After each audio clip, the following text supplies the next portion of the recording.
Hello বন্ধুরা, আজকে আমি দেখাবো কি করে আমি মোচা রান্না করি, সেটাই দেখাবো। এটা আমিষ হবে, নিরামিষ আলাদাভাবে হয়। এটা প্রথমেই হচ্ছে মোচাটাকে ছুলে নিয়ে মানে ছাড়িয়ে নিয়েছি। তারপরে এদিকে পেঁয়াজ, রসুন, আদা, লঙ্কা পরিষ্কার করে রেখেছি ছুলে। আর একদিকে দেখো এগুলোকে কুচি কুচি করে মোচাগুলোকে কেটে নিয়েছি। তারপরে এখন সেদ্ধ বসিয়ে দিব হাঁড়িতে। হচ্ছে লবণ হলুদ দিয়ে এই দেখো বসিয়েও দিয়েছি।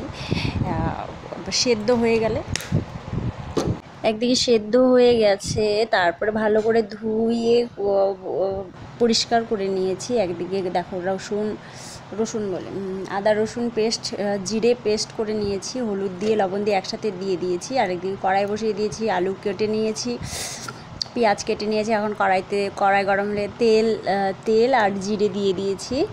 আর তারপরে তেলের মধ্যে দিয়ে দিব পেঁয়াজ কুচি ভালো একটু ভেজে সাথে আলুটা দিয়ে দিব।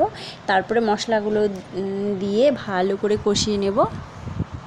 আমার ভিডিও যদি আপনাদের ভালো লেগে থাকে অবশ্যই লাইক কমেন্ট শেয়ার করে দিবেন।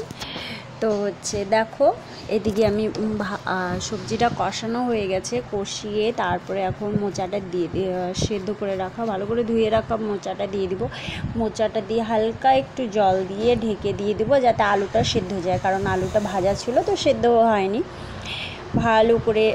তারপরে আস্তে আস্তে এটা একটু ভালো করে ঢাকা দিয়ে দিব কষিয়ে। দেখো ঢাকা দিয়ে 5 থেকে 6 মিনিট রাখলেই হবে। দেখো রান্না হয়ে গেছে। তারপরে তারপরে নামানোর আগে গোটা গরম মশলা, মানে ওটা বেটে আমার সব পাটাতেই বেটে দিই। নামানোর আগে সে গোটা গরম মশলা বেটে রাখা দিয়ে নামিয়ে দেবো।